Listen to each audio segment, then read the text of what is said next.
support Clarence Thomas. I believe Anita Hill. Her allegations are false. These comments are the truth to me. A woman's scorn can mean not just in the romantic context. Are you a scorned woman? No. She considered Judge Thomas's behavior toward her in the office to be inappropriate. She said she was sexually harassed by her supervisor. This is high-tech lynching. He talked about pornographic materials. I'm here to get my name back. Thomas told me graphically of his own sexual prowess. Language about the sexual prowess of black men. He referred to the size of his own penis. Language about the sex organs of black men and the sizes, etc. The name that was referred to was Long Dong Silver. Did you ever say that? Absolutely not. I never, ever heard this man use a profane word.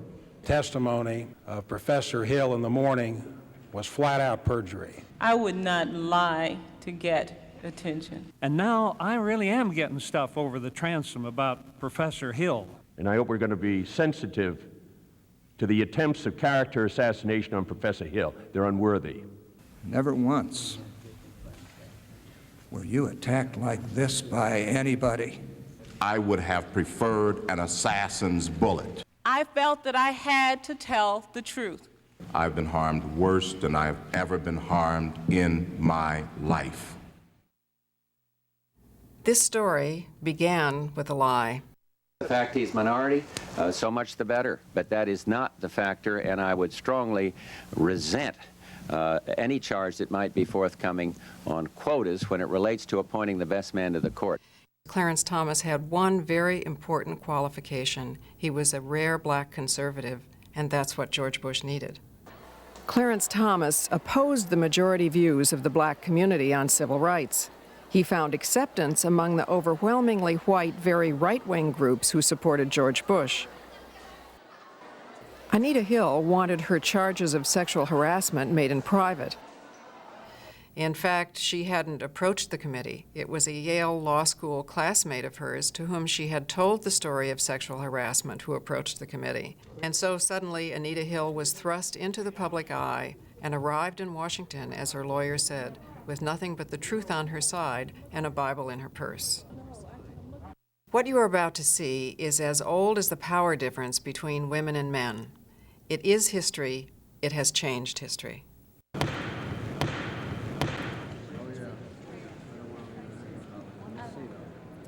My name is Anita F. Hill, and I am a professor of law at the University of Oklahoma. I was born on a farm in Okmulgee County, Oklahoma in 1956.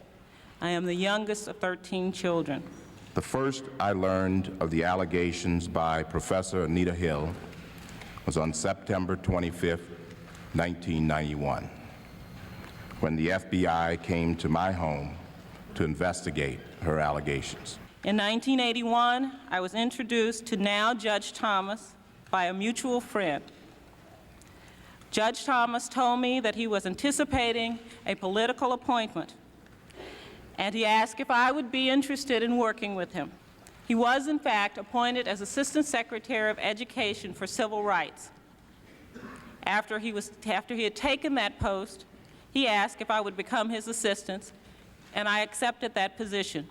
In 1981, after I went to the Department of Education as an Assistant Secretary in the Office of Civil Rights, one of my closest friends brought Anita Hill to my attention. As I remember, he indicated that she was dissatisfied with her law firm and wanted to work in government. During this period at the Department of Education, my working relationship with Judge Thomas was positive. I had a good deal of responsibility and independence. I thought he respected my work and that he trusted my judgment. I recall being pleased with her work product and the professional but cordial relationship which we enjoyed at work. After approximately 3 months of working there, he asked me to go out socially. I declined the invitation to go out socially with him and explained to him that I thought it would jeopardize at the time I considered to be a very good working relationship. At no time did I become aware, either directly or indirectly that she felt I had said or done anything to change the cordial nature of our relationship. After a brief discussion of work, he would turn the conversation to a discussion of sexual matters. His conversations were very vivid. He spoke about acts that he had seen in pornographic films involving such matters as women having sex with animals and films showing group sex or rape scenes. He talked about pornographic materials depicting individuals with large penises or large breasts involved in various sex acts. On several occasions, Thomas told me graphically of his own sexual prowess. Because I was extremely uncomfortable talking about sex with him at all, and particularly in such a graphic way, I told him that I did not want to talk about these subjects. I cannot imagine anything that I said or did to Anita Hill that could have been mistaken for sexual harassment. But with that said, if there is anything that I have said that has been misconstrued by Anita Hill or anyone else to be sexual harassment, then I can say that I am so very sorry. When Judge Thomas was made chair of the EEOC, I needed to face the question of whether to go with him. I was asked to do so, and I did. The work itself was interesting, and at that time it appeared that the sexual overtures which had so troubled me had ended. I also faced the realistic fact that I had no alternative job. While I might have gone back to private practice, perhaps in my old firm or at another, I was dedicated to civil rights work, and my first choice was to be in that field. At EEOC, our relationship was more distant and our contacts less frequent as a result of the increased size of my personal staff and the dramatic increase and diversity of my day-to-day responsibilities. Upon reflection, I recall that she seemed to have had some difficulty adjusting to this change in her role. For my first months at the EEOC, there were no sexual conversations or overtures. However, during the fall and winter of 1982, these began again. The comments were random and ranged from pressing me about why I didn't go out with him to remarks about my personal appearance. I remember his saying that someday I would have to tell him the real reason that I wouldn't go out with him. Throughout the time that Anita Hill worked with me, I treated her as I treated my other special assistants. I tried to treat them all cordially, professionally, and respectfully. One of the oddest episodes I remember was an occasion in which Thomas was drinking a Coke in his office. He got up from the table at which we were working, went over to his desk to get the Coke, looked at the can and asked, "Who has put pubic hair on my Coke?" On other occasions, he referred to the size of his own penis as being larger than normal, and he also spoke on some occasions of the pleasures he had given to women with oral sex. My responsibilities included enforcing the rights of victims of sexual harassment.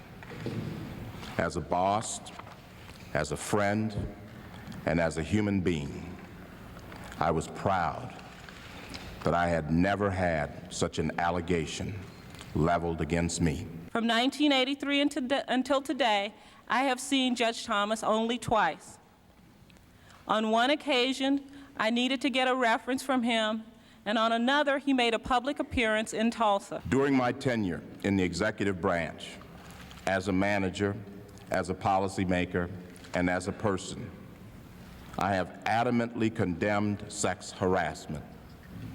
There is no member of this committee or this Senate who feels stronger about sex harassment than I do. I have no personal vendetta against Clarence Thomas. I seek only to provide the committee with information which it may regard as relevant. it would have been more comfortable to remain silent. I felt that I had to tell the truth. Confirm me if you want. Don't confirm me if you are so led. But let this process end. If there had been women senators on that committee, would her charges have been taken seriously in the first place? Anita Hill thinks so, and so do many Americans. But as it was, she had to face the public inquisition you are about to see by a committee on which she had enemies, and she had men who were not her enemies, but she didn't have friends.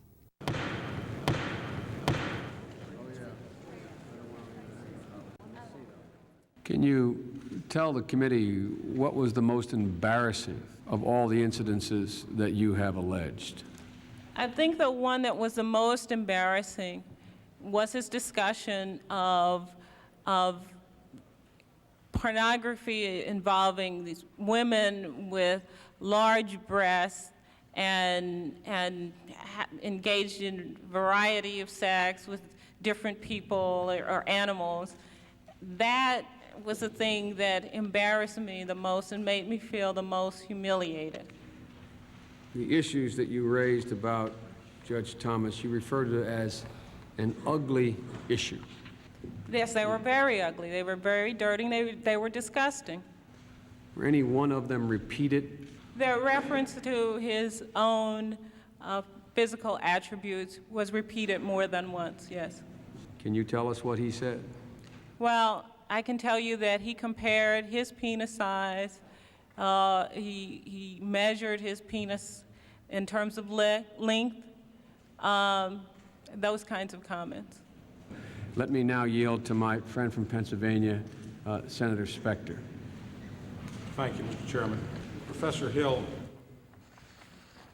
the USA Today reported on October 9th, quote, Anita Hill was told by Senate staffers her signed affidavit alleging sexual harassment by Clarence Thomas would be the instrument that, quote, quietly and behind the scenes, close quote, would force him to withdraw his name.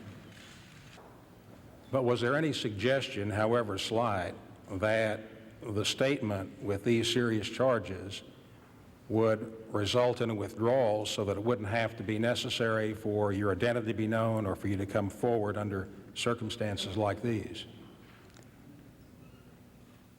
There was no, not that I recall. If a mere allegation would pressure a nominee to withdraw from the Supreme Court, I would suggest to you that that's not something that wouldn't stick in a mind for 4 or 5 weeks, if it happened. Well, Senator, I would suggest to you that for me, these are more than mere allegations, so that if that comment were made, these are the truth to me. These comments are the truth to me. And if it were made, then I may not respond to it in the same way that you do. Well, let me ask it to you this way. Would you Okay. not consider it a matter of real importance if someone said to you, Professor, you won't have to go public, your name won't have to be disclosed, you won't have to do anything, just sign the affidavit, and this man, as the USA Today report, would be the instrument that, quote, quietly and behind the scenes, close quote, would force him to withdraw his name. I'm not sure what he said.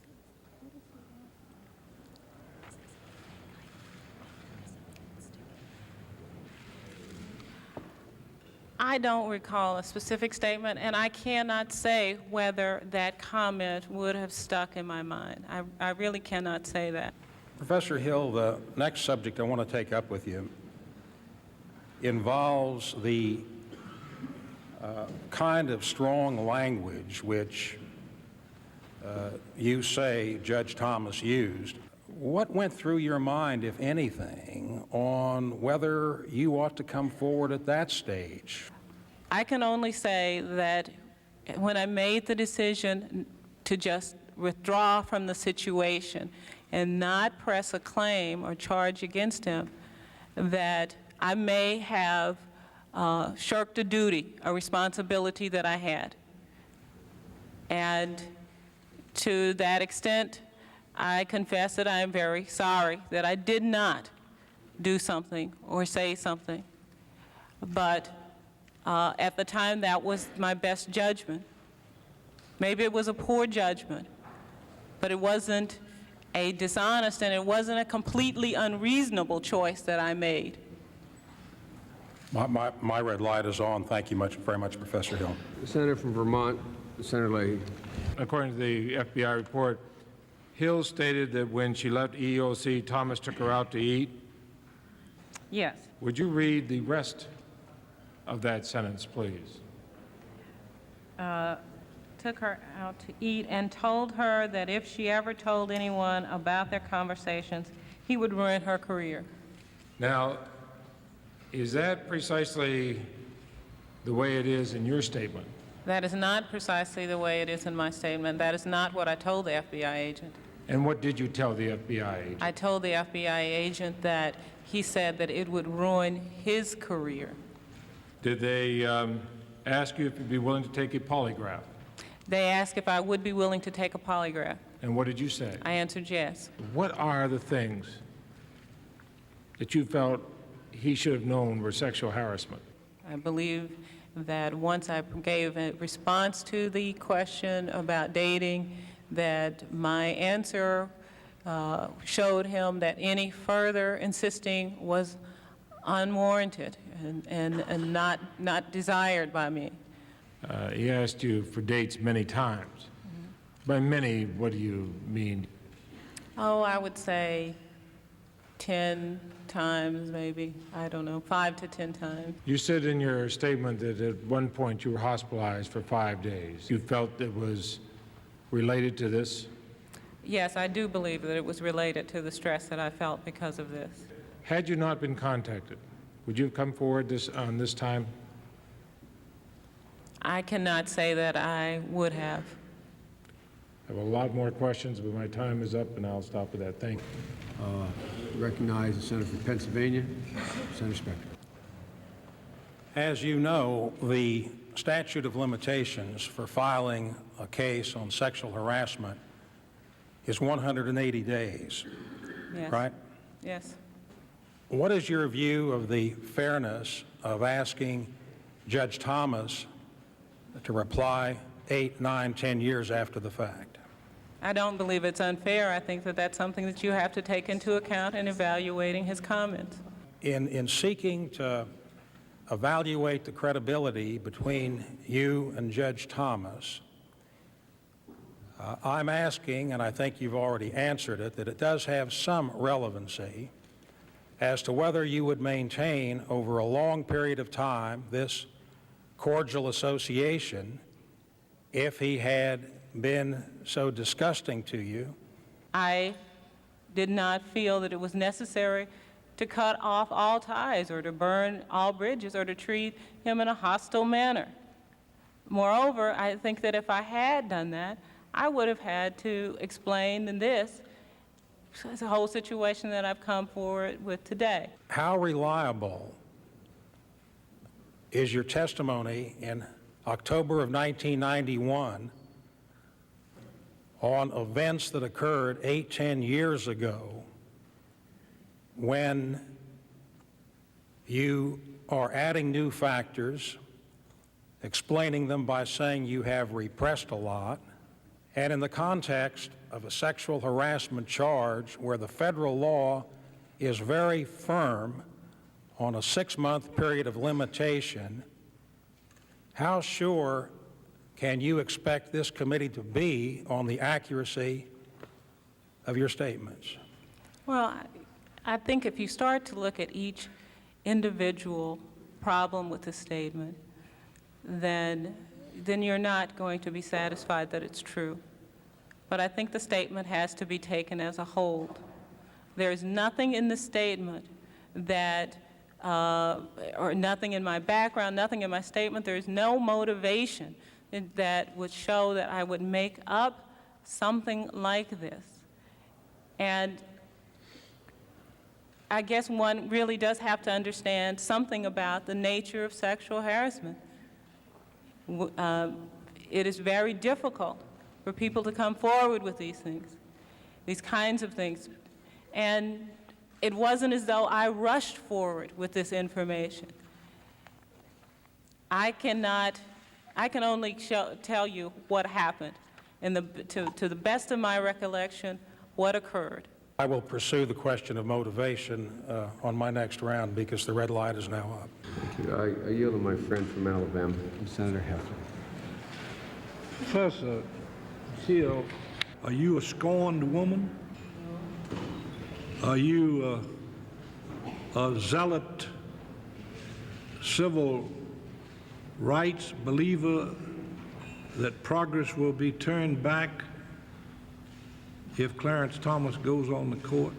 I have my opinion, but I don't think that progress will be turned back. I think that civil rights will prevail. Do you have a martyr complex? No, I don't.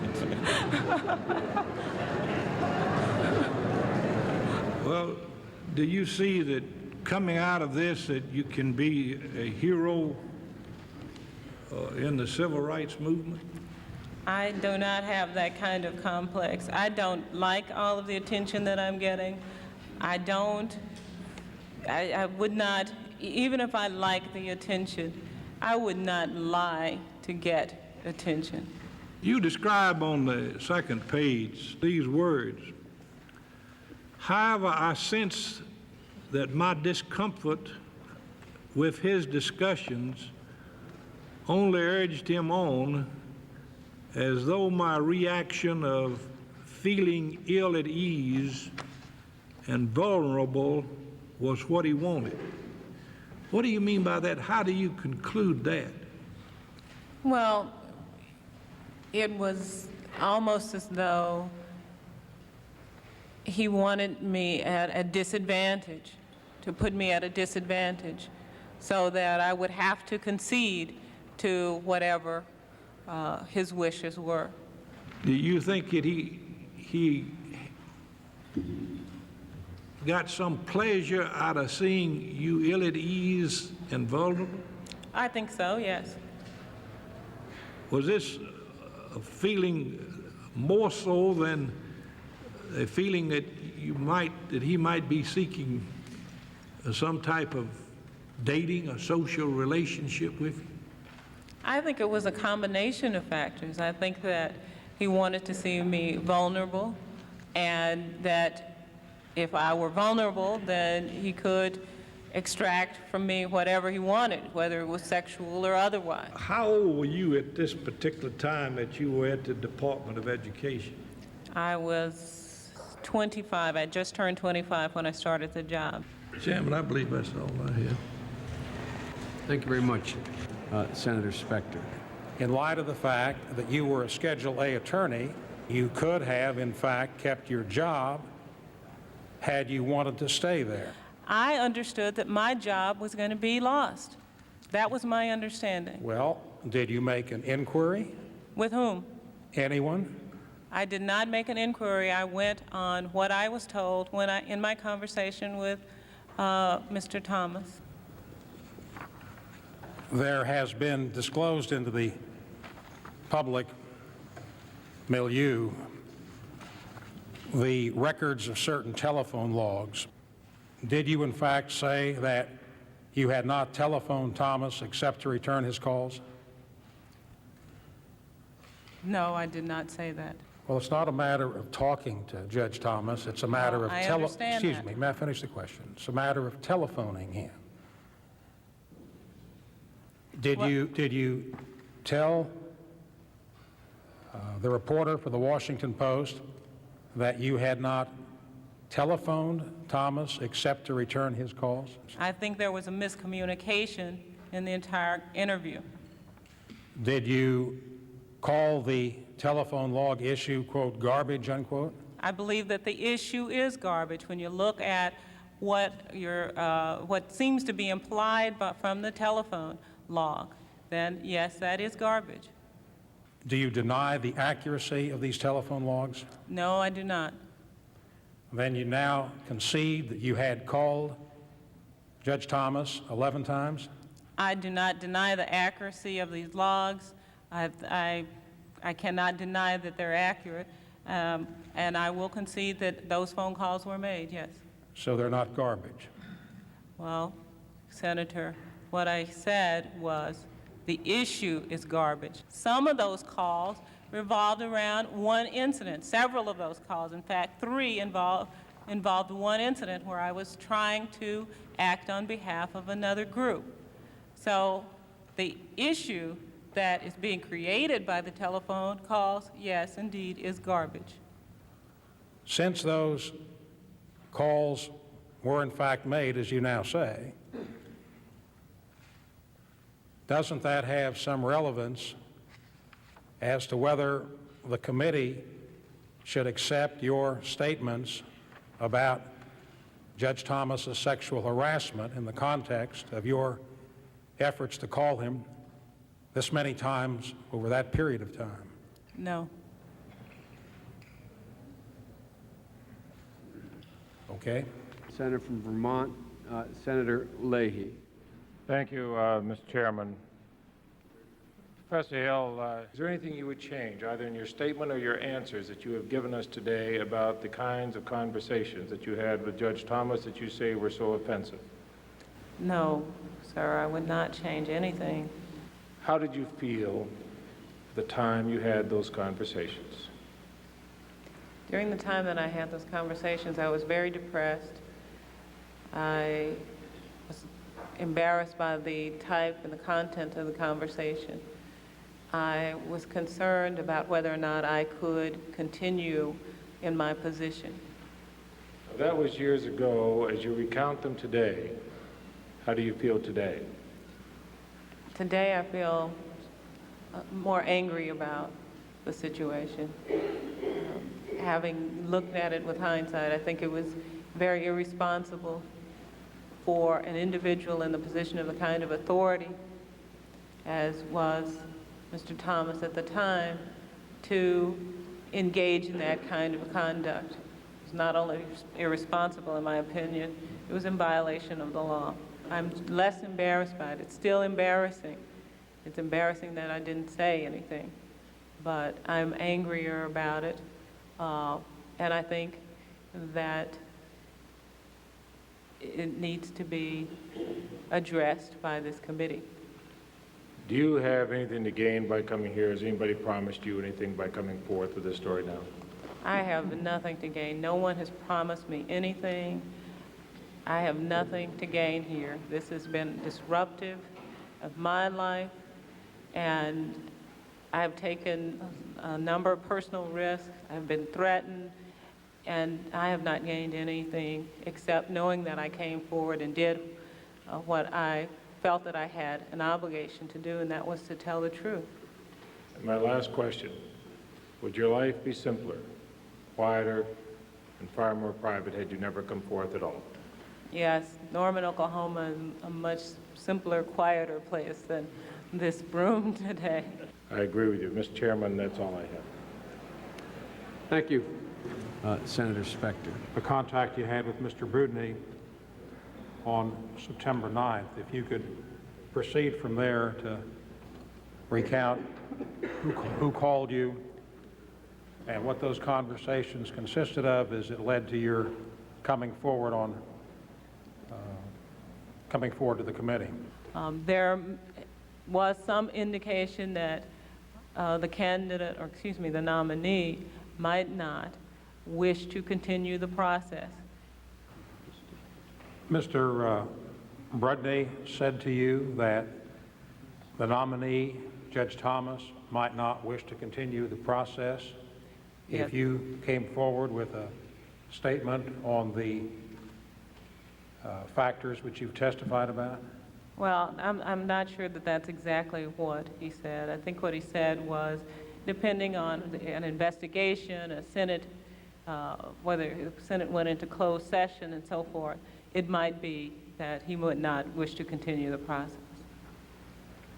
So Mr. Brudney did tell you that Judge Thomas might not wish to continue to go forward with his nomination if you came forward? Yes. Isn't that somewhat different from your testimony this morning? My testimony this morning involved my response to this USA newspaper report. And the newspaper report suggested that by making the allegations, that would be enough, that the candidate would quietly and somehow withdraw from the process. If you came forward, Judge Thomas might withdraw. That is the essence as to what occurred. No, it is not. I think we differ on our interpretation of what I said. Well, what am I missing here, Professor Hill? The witness speak in her own words rather than having words put in her mouth? Mr. Chairman, I object to that. I object to that vociferously. I'm asking questions here. If Senator Kennedy has anything to say, let him participate in this hearing. Now, everybody calm down. Professor Hill, give your interpretation. I understood Mr. Spector's question to be, what kinds of conversation did I have regarding this information? I was attempting, in talking to the staff, to understand how the information would be used, what I would have to do, what might be the outcome of such a use. We talked about a number of possibilities, but there was never any indication that by simply making these allegations that the nominee would withdraw from the process. Thank you very much. My friend from Massachusetts, Senator Kennedy. Well, thank you, Mr. Chairman. I'll just take a moment. I know this has been an extraordinary long day for you, for Professor Hill. It obviously has been for Judge Thomas as well. I just want to pay a tribute to both your courage in this whole procedure, and for your eloquence, and for the dignity in which you've conducted yourself. And let me just say, as far as I'm concerned, I think it's been enormously important to millions of Americans. I don't think that this country is ever going to look at sexual harassment the same tomorrow as it has ever any time in its past. Thank you, Mr. Chairman. Thank you. Senator Simpson. Thank you, Mr. Chairman. It seems to me you didn't really intend to kill him, but you might have. And that's pretty heavy. I don't care if you're a man or a woman. Kind of a singular torpedo blow below the waterline, and he sinks. If what you say this man said to you occurred, why in God's name, when he left his position of power or status or authority over you, and you left it in 1983, why in God's name would you ever speak to a man like that the rest of your life? That's a very good question. And I'm sure that I can't not answer that to your satisfaction. That is one of the things that I have tried to do today. I have suggested that I was afraid of retaliation. I was afraid of damage to my professional life. And I believe that you have to understand that this response, and that's one of the things that I have come to understand about harassment, that this response, this kind of response, is not atypical. And I can't explain. It takes an expert in psychology to explain how that can happen. But it can happen, because it happened to me. Thank you, Senator. I thank you for being willing to be here. I thank you for your testimony. Adjourned till 9 o'clock. During During the hearings, we learned from Anita Hill's attorney that she had taken a lie detector test administered by a man who had been head of the polygraph division of the FBI, and that it showed she was telling the truth. This test was ridiculed by many of the members of the committee and by the Bush administration. What we heard much less about was that the Bush administration had been advocating such tests for government employees in order to stop press leaks. In other words, it was okay to use this method when it served the Bush administration's purposes, but not if it showed that Anita Hill was telling the truth. Even among those who didn't believe Anita Hill, the sight of that all-male, all-white Judiciary Committee was a revelation. It was a group of men who just didn't get it. And as a result, a record number of women candidates filed for the Senate, often against some of those very same men. Clarence Thomas's most important and rare qualification, he was black and conservative, never mind that he had little experience and an undistinguished record. But by appointing him, George Bush put him in a cruel spotlight that no one deserves.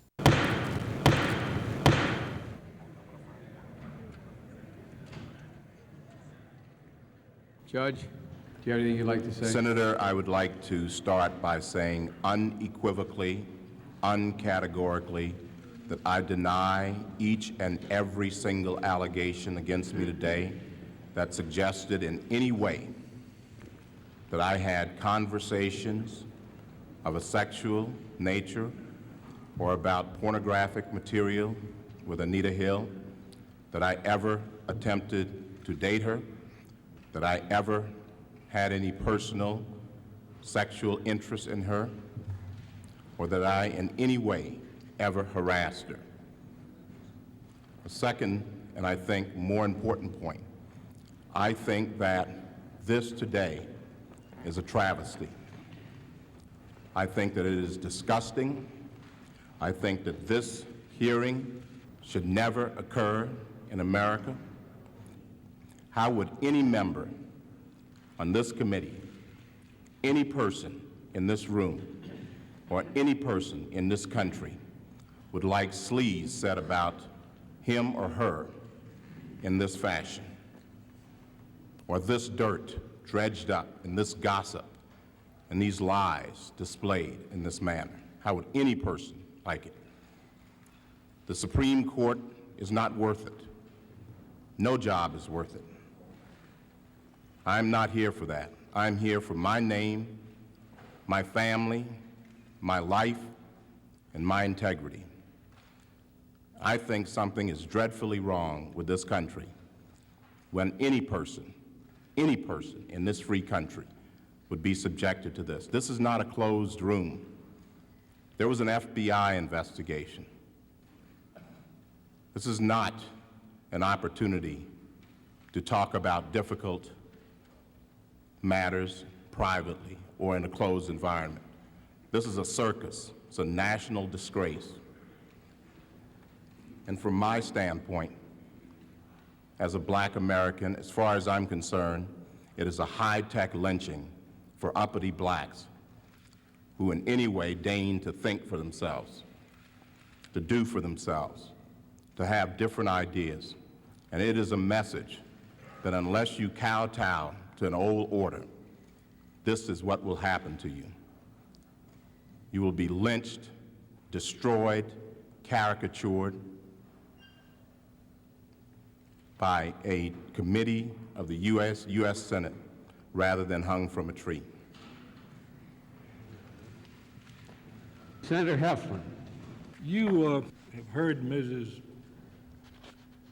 Professor Hill, Ms. Hill, Anita F. Hill testify today. No, I haven't. You didn't listen? No, I didn't. I've heard enough lies. You didn't listen to her testimony? No, at I all? didn't. On television? No, I didn't. I've heard enough lies.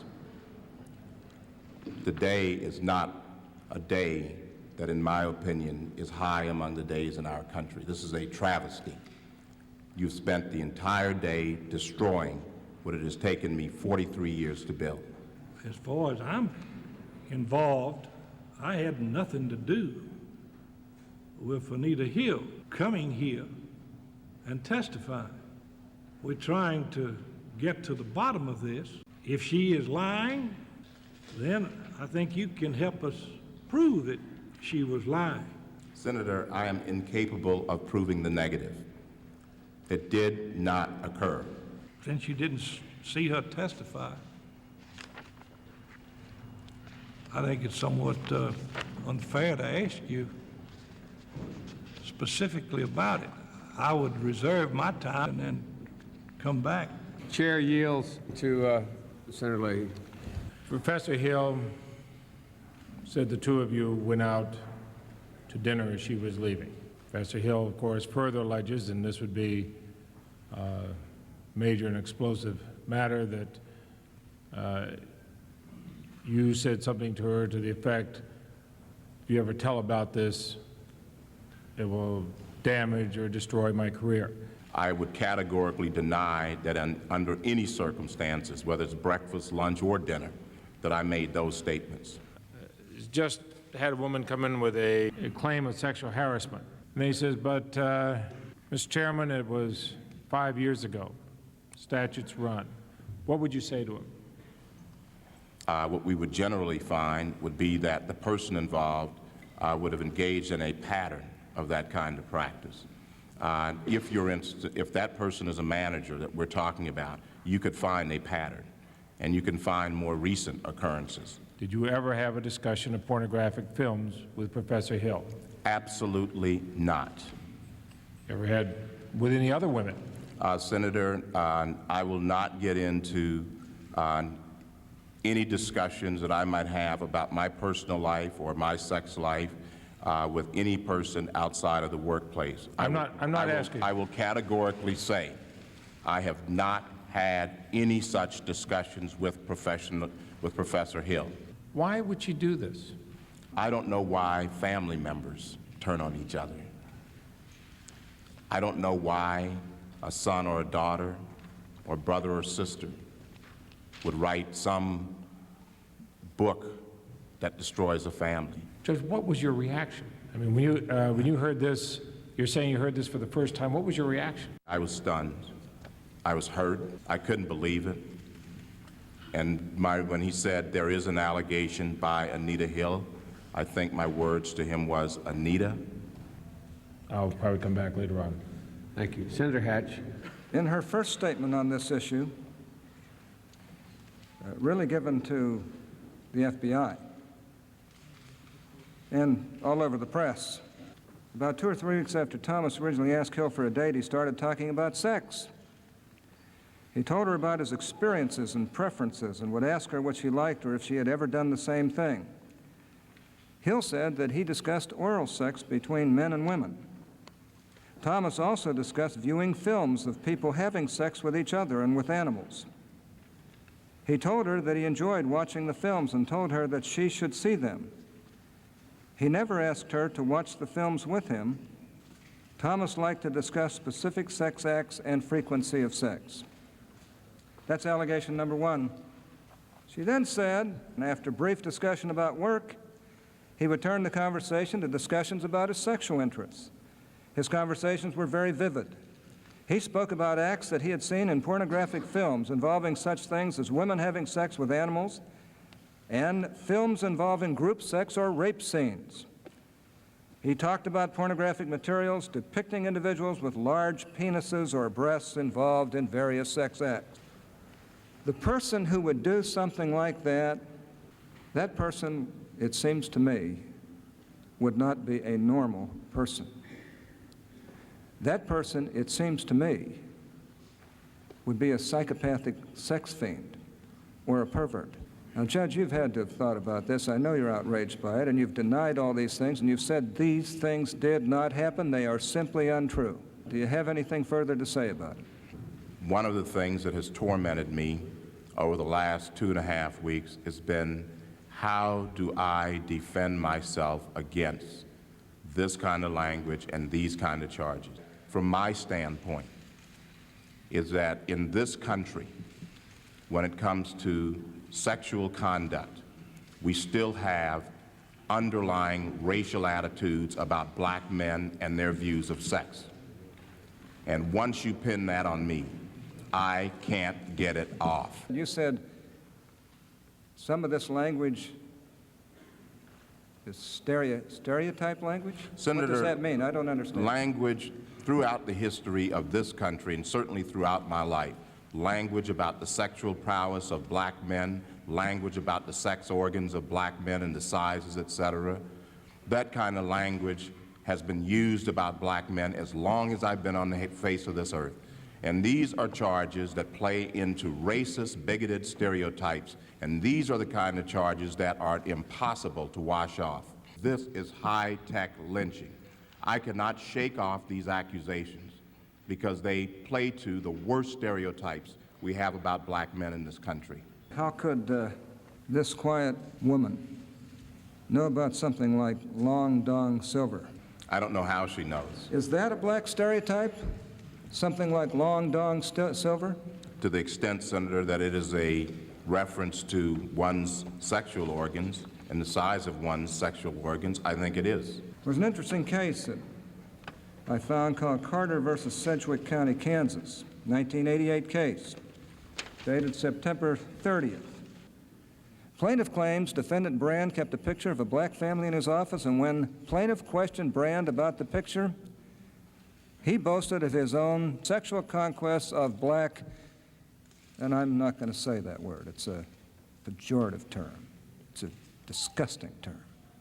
Plaintiff further testified that on one occasion, defendant Brand presented her with a picture of long dong silver, a photo of a black male with an elongated penis. This is a public opinion that's available in any law library. And I have to tell you, I'm sure it's available there at the law school in Oklahoma, and it's a sexual harassment case. I'm really concerned about this matter.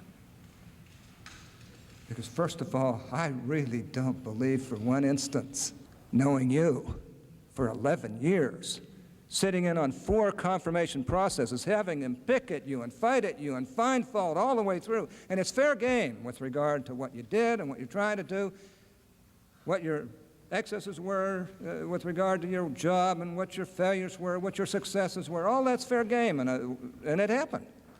Never once were you attacked like this by anybody. The Juan Williams piece in the Washington Post telling how all these interest groups have scratched through everything on earth to try and get something on you, all over the country, all over this town, all over your agency, all over everybody. And there's a lot of slick lawyers in those groups. Slick lawyers. The worst kind. There's some great ones, too. And it may have been a great one that found the reference to long dong silver. What do you think about that? Senator, as I've indicated before, and I will continue to say this and believe this, I have been harmed.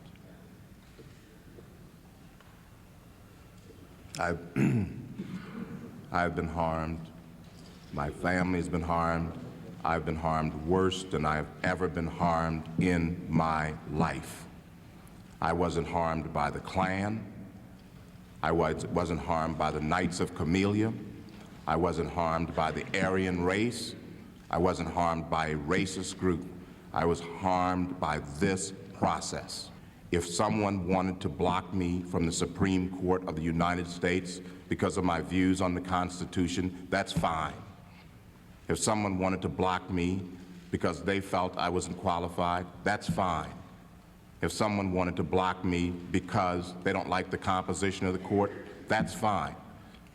But to destroy me, Senator, I would have preferred an assassin's bullet to this kind of living hell that they have put me and my family through. She testified, one of the oddest episodes I remember was an occasion in which Thomas was drinking a Coke in his office. He got up from the table at which we were working, went over to his desk to get the Coke, looked at the can and asked, quote, "Who has put pubic hair on my coke?" Question mark, unquote. That's what she said. Did you ever say that? No. Did you ever Absolutely ever not. think of saying something like No. that? Let me just read to you from The Exorcist. You said you never did say this, "Who has put pubic hair on my coke?" You never did talk to her about long dong silver. I submit those things were found. On page 70 of this particular version of The Exorcist, in a guarded tone, she described an encounter between the senator and the director. Dennings had remarked to him in passing, said Sharon, that there appeared to be, quote, "an alien pubic hair floating around in my gin," unquote. You think that was spoken by happenstance? These two FBI agents told her to be as specific as she could possibly be, and yet she never said anything about long dong silver or pubic hair. To them, she didn't say it in her statement, her 4-page statement, which is extensive, single-spaced 4 pages. But she said it yesterday.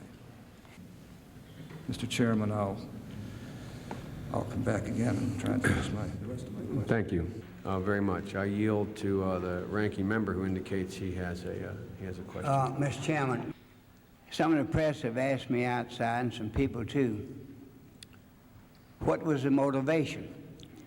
One is she failed to get a promotion under you. Another is because you didn't date her, she felt rejected. Another is she said in her own statement to the FBI about differences in political philosophy. Another is instability. She was unstable. Another is stated by the dean of the law school, Charles A. Cothe, under whom she taught at the Oral Roberts University Law School. I find the references to the alleged sexual harassment not only unbelievable, but preposterous. I am convinced that such is a product of fantasy, and I've had several other people to mention that as a possible reason. And I just want to ask you if you care to comment on any of those. I don't know what the motivation is. And as I indicated, any of those may or may not be correct. I can't speculate. But I think that the appropriate individuals to ask that are the staffers who were involved in leaking this information and who made contacts with her. Senator Specter has the remainder of this half hour. Yes, thank you, Mr. Chairman. Professor Hill testified in the morning and demolished her testimony in the afternoon. I asked Professor Hill about this repeatedly, and at one point she consulted her attorney, and throughout an extensive series of questions yesterday morning flatly denied that any Senate staffer had told her that her coming forward would lead to your withdrawal. And then it even included something to the effect that the candidate, or excuse me, the nominee, might not wish to continue the process. Judge Thomas, I went through that in some detail because it is my legal judgment, having had some experience in perjury prosecutions, that the testimony of Professor Hill in the morning was flat-out perjury, and that she specifically changed it in the afternoon when confronted with the possibility of being contradicted. And if you recant during the course of a proceeding, it's not perjury. Judge Thomas, I was a little disappointed that, maybe more than a little disappointed, that you didn't watch the proceedings yesterday in terms of saying precisely what Professor Hill had to say, both from the point of view of wanting to know what it was and from the point of view of being in a better position to defend yourself. Why didn't you watch those hearings? There was only so much a human being can take.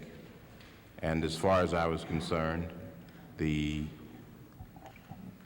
statements that she sent to this committee and her statements to the FBI were lies, and they were untrue, and I didn't see any reason to suffer through more lies about me.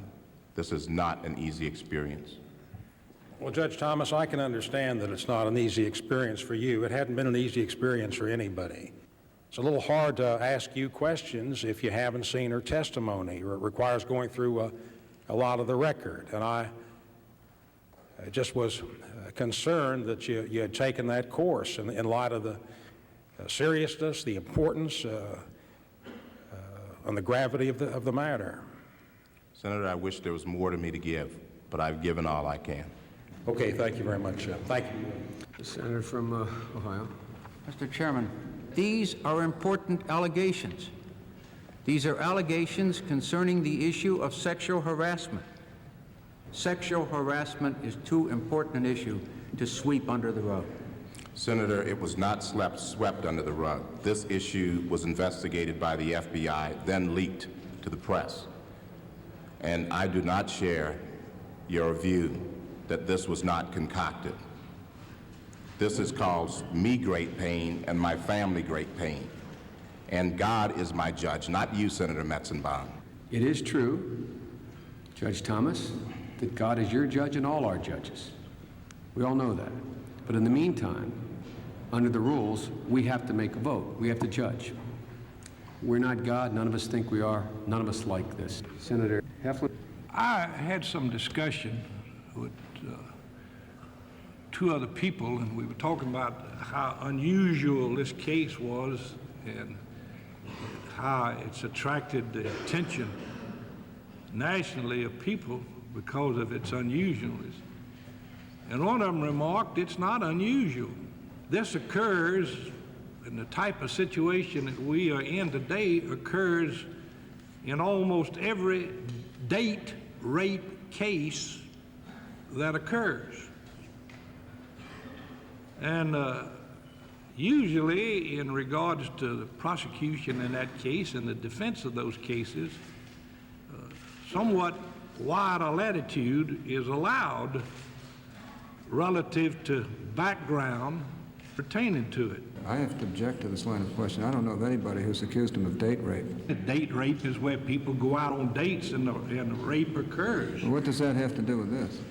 Well, the analogy between the two and the analogy that in the trial of such case that broader leeway is given relative to investigations of tendencies of people that are involved in it in the past. I'm asking you, Judge, is whether or not you refuse to answer any questions other than what may have occurred in employment. You continue to do that? Oh, absolutely, Senator. I will not be further humiliated by this process. I think that I have suffered enough, my family has suffered enough. I think that I have attempted to address all of the questions with respect to my relationship with Ms. Hill in the workforce, and I think enough is enough. Well, we're still left with a quandary as to what we are, and as I stated in the first hearing, what is the real Clarence Thomas like? And I think an issue now is what is the real Anita Hill like? And we have to make the decisions relative to those issues. Senator Simpson. You've been before us for 105 days. We've seen everything, known everything, heard every bit of dirt, as you call it so well. And what do we know about Professor Hill? Not very much. I'm waiting for 105 days of surveillance of Ms. Hill. And then we'll see, who ate the cabbage. As we say out in the Wild West, this is an impossible thing. And now I really am getting stuff over the transom about Professor Hill. I've got letters hanging out in my pocket. I've got faxes. I've got statements from her former law professors, statements from people that know her, statements from Tulsa, Oklahoma saying, watch out for this woman. But nobody's got the guts to say that because it gets all tangled up in this sexual harassment crap. And so here we are, and we will not get to the truth in this process. But there is a truth out there, and that's in the judicial system. Senator Grassley. The parallel between you and Professor Hill is, why would she come forward? She doesn't have anything to gain by coming forward. And then in your case, it's implicit that you are lying because you have everything to lose. I would like to have you tell the American people your reaction. I don't know what Anita Hill has to gain. I don't know. I don't know what goes on in her mind. But I've already lost. I've lost my name. As I said before, I never aspired to the Supreme Court. I'm on the Court of Appeals. I love my job. I love what I do every day. I've lost everything in this process. I'm here not to be confirmed. I'm here to get my name back. All I have to gain from this process is to salvage a little bit of my integrity and a little bit of my name.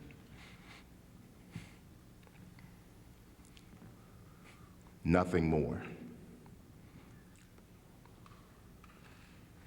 Thank you for being here. You're entitled to come back anytime you want to come back after we hear the rest of the witness, and no one should make any judgment about anybody till we hear the rest of the witnesses.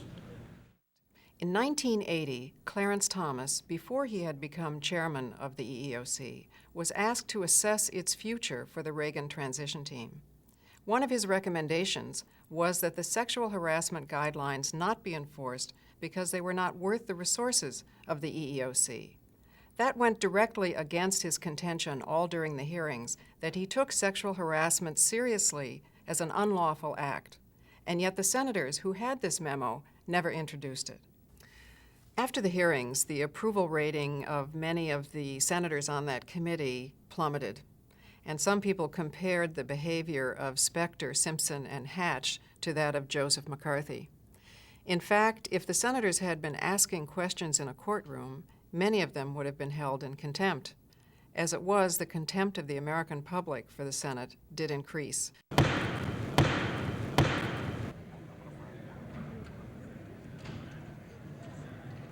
You swear to tell the whole truth and nothing but the truth, so help you God. I do. Now, we'll begin with Ellen Wells. In the fall of 1982, Professor Hill shared with me in confidence the fact that she considered Judge Thomas's behavior toward her in the office to be inappropriate. I believed the statements made by my friend, Professor Hill. As she told me of this situation, she appeared to be deeply troubled and very depressed. Mr. Carr. Anita Hill revealed to me that her supervisor was sexually harassing her. I recall that she was clearly very disturbed by these advances and that she cried during the telephone call. Except for seeing her at these proceedings, I have not seen or spoken to Anita Hill since 1983. Judge Horshner. Over 65 members of Anita's law school class have been contacted and have signed the following statement. The Anita Hill we have known is a person of great integrity and decency. She is embroiled now in a most serious and difficult controversy, which we know is causing her great pain. In our eyes, it is impossible to imagine any circumstances in which her character could be called into question. She has our unhesitating and unwavering support. Thank you, Mr. Chairman. Thank you very much. Mr. Paul. I'm here to give my account of what I was told in the summer of 1987 by Professor Anita Hill. I asked Professor Hill why she had left the EEOC. This was a logical question to ask in the course of discussing with her her employment history. Professor Hill responded reluctantly and with obvious emotion and embarrassment that she had been sexually harassed by her supervisor at the EEOC. I asked Professor Hill if she had sought any recourse for her situation, and she said no. When I asked her why not, she said that she felt she had no effective recourse in that situation. Mr. Paul, what was the term she used to you when you asked her why she left the EEOC? Senator, the specific terms that I recall were that she said she was sexually harassed by her supervisor at the EEOC. Judge Horstner, you called Professor Hill the day of the appointment of Judge Thomas to the Supreme Court of the United States. Is that correct? Yes, I did. Mm-hmm. And what was the purpose of that call? I called to ask her whether she had heard about the nomination, and she said she had been contacted by telephone by the press, and she heard about it that way, and that her stomach turned. I hope, Mr. Chairman, that after this panel, we're not going to hear any more comments, unworthy, unsubstantiated comments, unjustified comments about Professor Hill and perjury, as we heard in this room yesterday. I hope we're not going to hear any more comments about Professor Hill being a tool of the various advocacy groups, after we've heard from Ellen Wells and John Carr and Joe Paul, all who have volunteered to come forward after they heard about this. Comments about individual groups and staffers trying to persuade her. I hope we're not going to hear more about politics. You can imagine what Professor Hill would have gone through if she'd been a Democrat, and we hear this afternoon she was a Bork supporter, worked in a Republican administration. I hope we're not going to hear a lot more comments about fantasy stories picked out of books and law cases after we've heard from this distinguished panel, or how there have been attempts in the 11th hour to derail this nomination. I hope we can clear this room of the dirt and innuendo that's been suggested by Professor Hill as well, about over the transom information, about faxes, about proclivities. We heard a good deal about character assassination yesterday, and I hope we're going to be sensitive to the attempts of character assassination on Professor Hill. They're unworthy. They're unworthy. And quite frankly, I hope we're not going to hear a lot more about racism as we consider this nominee. The fact is that these points of sexual harassment are made by an Afro-American against an Afro-American. The issue isn't discrimination and racism, it's about sexual harassment. And I hope we can keep our eye on that particular issue. We'll reconvene in 5 minutes.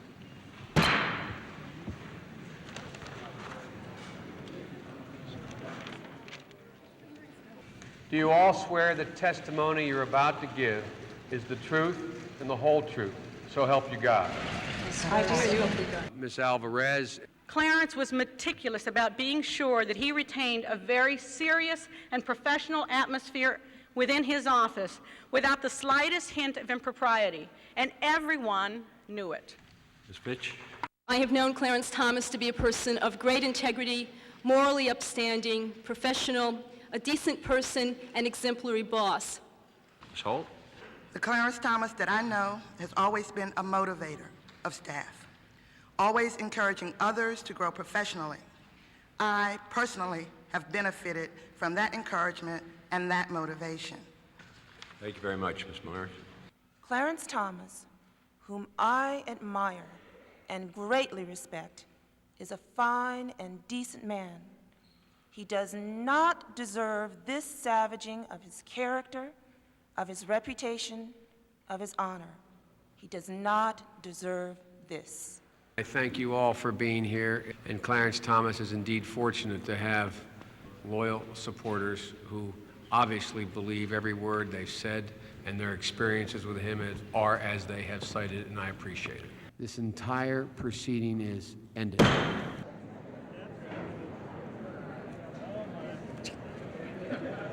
The treatment that the men in the White House gave to Professor Hill illustrates better than 1,000 psychological studies why women are reluctant to step forward. Maybe she was deluded into the fact that if she came forth and was a good citizen, she would be protected. Maybe she had fantasies about the fairness of a process she thought she would get in the United States Senate. All I can say is that a very good man who many of us know personally has been seriously damaged by these allegations by one woman. I believe Anita Hill. I did not see on that face the knotted brow of satanic revenge. And I frankly was offended by his injection of racism into these hearings. There is no proof at all that Anita Hill is fantasizing these charges or is mentally unbalanced. And shame on anyone desperate enough to suggest that she is. We do not need characterizations like shame in this chamber from the senator from Massachusetts. I reiterate to the senator from Pennsylvania and to others that the way that Professor Hill was treated was shameful, This is not a referendum on sexual harassment. If a referendum on sexual harassment, the vote would probably be 100-0, or should be 100-0. This is a referendum on Clarence Thomas. Mr. Brown. Aye. Mr. Cochran. Aye. Mr. Conrad. No. Mr. Spector. Aye. Mr. Warner. Aye. On this vote, the yeas are 52 and the nays are 48. The nomination of Clarence Thomas of Georgia to be Associate Justice of the United States Supreme Court is hereby confirmed. We should remember, having watched this drama, that there are many ways in which it represents progress. After all, until a few years ago, such charges could not have been brought because sexual harassment was not against the law. And until the mid-1970s, there wasn't even a word for sexual harassment. It was just called life. The hearings had enormous impact on the women's movement. Many women who had felt isolated and alone and not understood how common their experiences were began, through this contagion of truth-telling, to realize that it was very common indeed and that we could find strength in numbers. A lot of men also began to take this kind of discrimination seriously for the first time. These hearings were a defining moment in history. For the first time, women and men looked at the world as if women mattered.